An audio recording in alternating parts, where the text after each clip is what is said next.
Welcome, today I'm showing how to activate Quick Launch into a POCO F4. Firstly, open your settings, scroll down and find additional settings. Go into, here choose Gangster Shortcuts option, and this block it's our Quick Launch option. So for example, I want to activate Launch Camera option. Go into this option and here we got two options. Double press the power key, activate this option.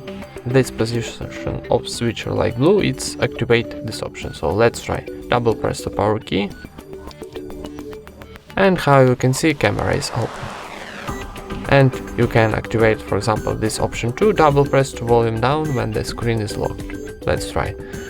Lock our screen and double press to volume down, and how you can see camera is open too. And that's it. Thank you for watching. Leave thumbs up and subscribe to our channel.